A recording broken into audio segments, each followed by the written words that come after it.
Biksu itulah yang sebenarnya mempunyai hutang kepada wanita pemilik pos perdagangan ini. Di samping itu, obat yang diinginkan itu ternyata selain mahal juga harus melalui koneksi pejabat setempat karena barangnya yang langka. Taeyul sudah menyerah untuk mengobati matanya, tapi tidak dengan anaknya yang tetap bersikeras untuk mendapatkan obat itu. Tapi apalah daya, bahkan kulit yang dia bawa sebagai bayaran untuk obat yang dicari tidak bisa dia gunakan.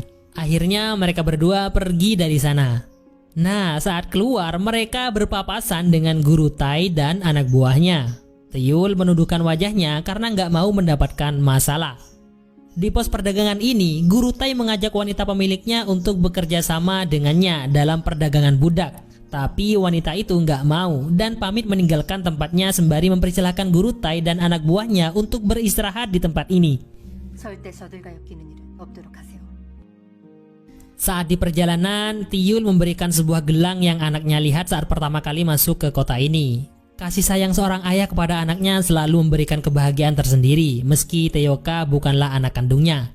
Kemudian mereka berdua sampai ke tempat seorang wanita pemilik warung makan.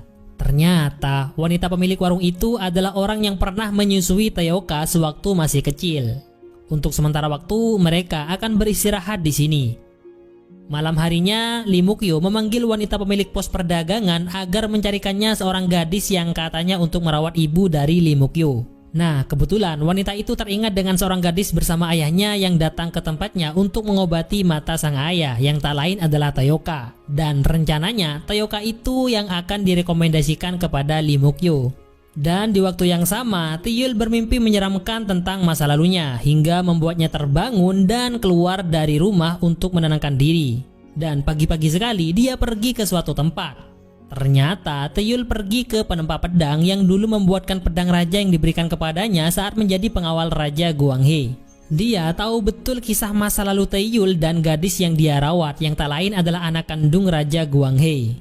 Taeyul datang ke sini untuk memastikan penempa pedang ini masih hidup apa enggak sebagai jaga-jaga kalau suatu saat nanti dia membutuhkan pedang seperti yang dia buat dulu untuknya. Karena pedang yang dulu sudah patah saat bertarung dengan Min Sung Ho hingga membuat matanya cedera, tapi masih digunakan olehnya dengan ditutupi sarung pedang mirip tongkat. Di saat Taeyul pergi, Taeyoka malah didatangi oleh wanita pemilik pos perdagangan untuk menawarkannya agar menjadi anak angkat pejabat tinggi Lee Mukyo yang tugasnya katanya hanya mengurus ibu dari Lee Mukyo dengan segala fasilitas mewah yang akan Taeyoka dapatkan. Tak hanya itu, mereka juga akan mengobati mata ayah Taeyoka. Mendengar semua itu, Taeyoka merasa gembira karena dalam benaknya sudah tergambar makanan lezat dan pakaian mewah ala-ala bangsawan. Meski dia nanti harus berpisah dengan sang ayah walaupun memang pada awalnya demi mengobati mata sang ayah juga.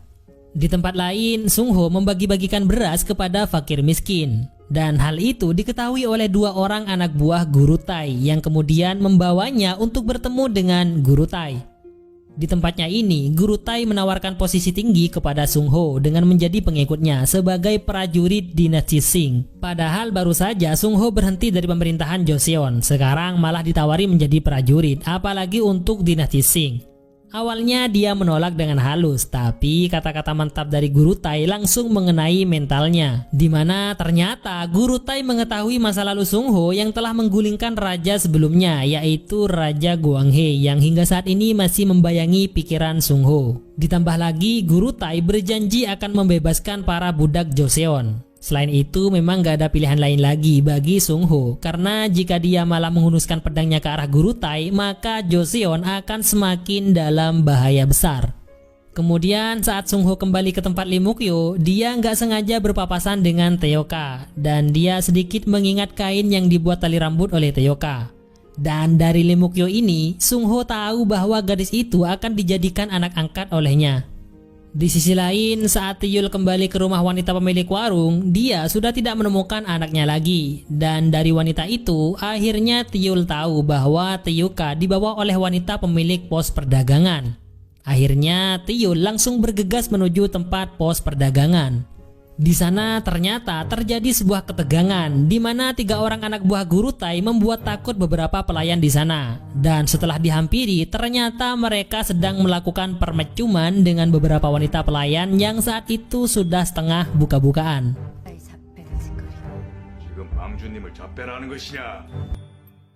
Tiga orang itu nggak terima dibilang mesum. Akhirnya salah satu dari tiga orang itu mulai melakukan pertarungan dengan dua orang pemilik pos perdagangan ini.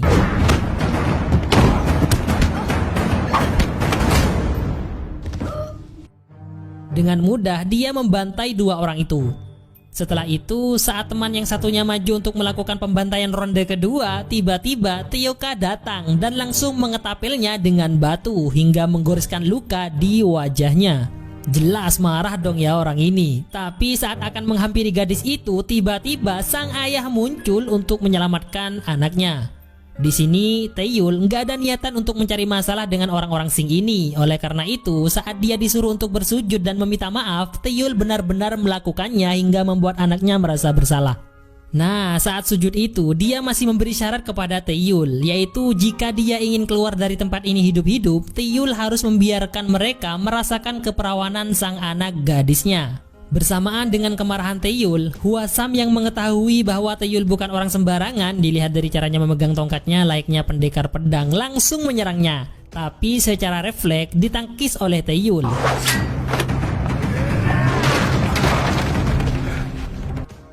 Wanita pemilik pos perdagangan dan anaknya heran hampir nggak percaya dengan apa yang dilihatnya. Pasalnya selama ini Teoka nggak pernah melihat sang ayah memegang pedang ataupun bertarung dengan orang. Hingga saat ini pertarungan dahsyat Taeyul membuat dua wanita itu terkagum-kagum, yang awalnya dikira lemah ternyata overpower.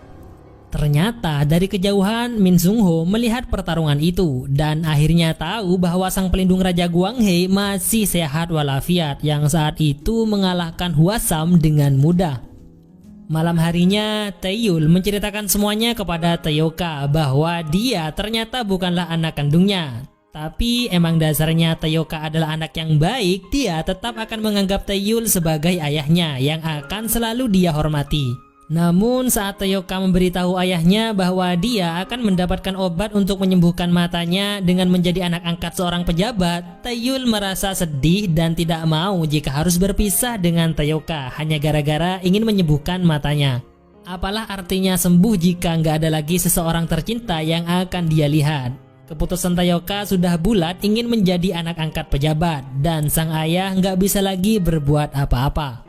Pada akhirnya Taeyul harus menerima kenyataan bahwa anak yang dia rawat dan jaga dari kecil harus meninggalkannya seorang diri.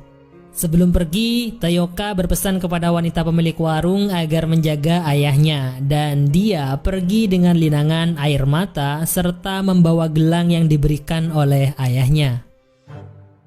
Di waktu yang sama, di tempat lain, Sung Ho melihat Lee Mukyo dan beberapa pejabat lain yang sedang berkumpul untuk melakukan sebuah rencana. Salah satunya ternyata adalah mencari anak angkat untuk dijadikan ganti dari anak gadis mereka yang akan diserahkan kepada Guru Tai, sebagaimana permintaan dinasti Sing sebagai jaminan keamanan bagi dinasti Joseon. Meskipun para pejabat itu tidak tega juga melakukan hal itu, tapi ya mau gimana lagi daripada anaknya sendiri yang dijadikan budak. Selain itu, Lee Mukyo juga ternyata sudah mengirimkan sebuah surat keberatannya kepada Raja Injo atas tindakan orang-orang dinasti Sing. Bahkan dalam surat itu dia juga meminta raja untuk memberantas para penjajah. Nah, dari sini Sung Ho tahu bahwa anak gadis yang dimaksud oleh Lee Mukyo yang katanya akan merawat ibunya ternyata adalah kedok belaka, karena yang sebenarnya adalah anak itu akan dijadikan budak menggantikan anak kandungnya. Setelah itu, dia sedikit menyesali pemberontakannya kepada Raja Guanghe beberapa tahun yang lalu, di mana sekarang dia malah bimbang dengan apa yang akan dia lakukan. Keesokan harinya, Guru Tai ternyata mendapatkan surat yang akan dikirim oleh Lee Mukyo kepada Raja Injo, dan akhirnya dengan wajah licik namun terlihat santuy, Guru Tai akan membantai para pejabat Joseon yang diam-diam akan melakukan penyerangan terhadapnya dengan menyiapkan pasukan khusus, sekaligus juga mencari Taeyul yang sudah mengalahkan Hwasam. Sementara itu, Taeyul masih bingung dengan apa yang akan dilakukan selanjutnya, karena tanpa anaknya, hidupnya seakan-akan tak berarti lagi. Meskipun wanita pemilik warung ini sudah menyarankan agar dia menemui anaknya, tapi Taeyul malah ingin pulang saja ke gunung. Di tengah perjalanan, dia menemukan ramai-ramai orang yang sedang menyaksikan seorang ibu dan anaknya yang bunuh diri gara-gara tak kuasa mendengar omongan tetangga yang mengatakan bahwa mereka adalah pelacur karena mereka berdua baru saja dibebaskan sebagai budak orang-orang Sing. Jelas saja namanya juga budak, sudah pasti dimantap-mantap berkali-kali. Melihat hal itu, Taeyul sedikit teringat tentang anaknya. Namun tetap saja dia melanjutkan perjalanannya. Dan saat dia sampai di tengah hutan, tiba-tiba ada beberapa orang yang tiba-tiba menyerangnya hingga terjadilah pertarungan.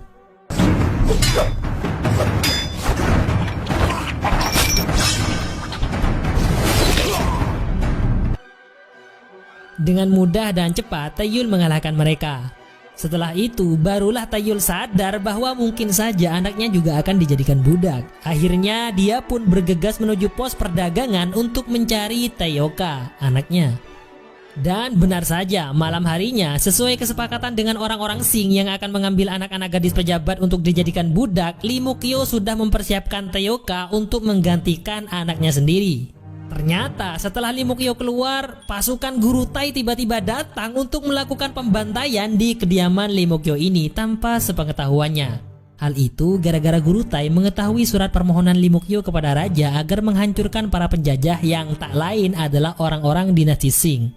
Satu persatu pelayan Lee Mukyo dibunuh tanpa ampun dan tibalah guru Tai akan membunuh anak Lee Mukyo, di mana saat itu yang dituju adalah Taeyoka.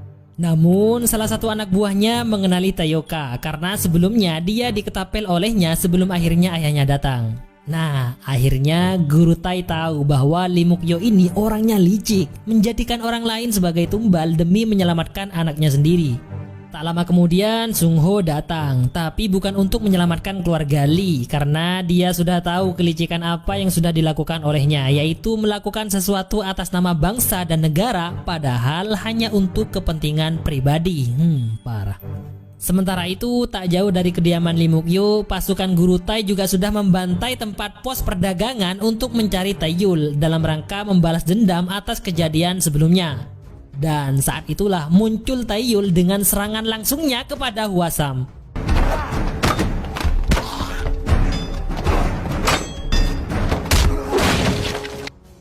Dan akhirnya dia menebas Hwasam tanpa ampun hingga pergi ke alam lain. Di sini Taeyul marah kepada wanita pemilik pos perdagangan ini yang telah membawa anaknya yang gak tahu apa-apa bahwa ternyata dia akan dijadikan budak. Wanita ini sebenarnya juga nggak tahu kalau Lee Mukyo akan menjadikannya budak. Kemudian Taeyul diajak untuk pergi ke kediaman Lee Mukyo. Tapi saat sudah sampai di sana, yang ada hanyalah kumpulan para pelayan keluarga Lee yang sudah tewas mengenaskan. Guru Tai ternyata sudah membawa Taeyoka. Dan dari penjelasan wanita ini, akhirnya Taeyul tahu bahwa yang menginginkan anaknya untuk dijadikan anak angkat adalah Lee Mukyo, orang paling depan yang dulu menggulingkan Raja Gwanghye. Setelah itu, Taeyul menuju tempat berkumpulnya para pendekar pedang Joseon yang merupakan antek-antek guru Tai. Karena dia yakin mereka tahu keberadaan guru Tai yang telah membawa anaknya. Dengan tanpa ampun, Taeyul membantai para pendekar itu. Terakhir, tersisa satu orang yang memberitahunya bahwa dia ternyata juga menculik wanita pemilik warung untuk dijadikan budak. Karena saat mereka mencari Taeyul, yang mereka temukan malah wanita pemilik warung yang lumayan mantap. Setelah membunuh musuh yang terakhir itu, Taeyul langsung bergegas menuju tempat para budak ditawan yang ternyata berada di perbatasan. Di waktu yang sama, Lee Mukyo yang gak terima anaknya ditahan juga oleh guru Tai mencoba memberanikan diri untuk mengadu secara langsung kepada raja. Dan ternyata guru Tai dan satu orang Sing sudah bersama raja. Hancurlah hati Lee Mukyo menerima kenyataan itu. Dan akhirnya Taeyul sampai ke perbatasan tempat para budak Joseon ditahan. Di sini ada seorang laki-laki yang ingin menyelamatkan istrinya, tapi malah dibantai habis-habisan oleh penjaga di sana. Tak lama setelah itu, Taeyul datang mencari anaknya dan wanita pemilik warung. Kemudian beberapa penjaga yang ada di luar dibantai habis-habisan olehnya. Setelah itu, dia melanjutkan ke sebuah tenda yang agak berisik dengan jeritan seorang wanita.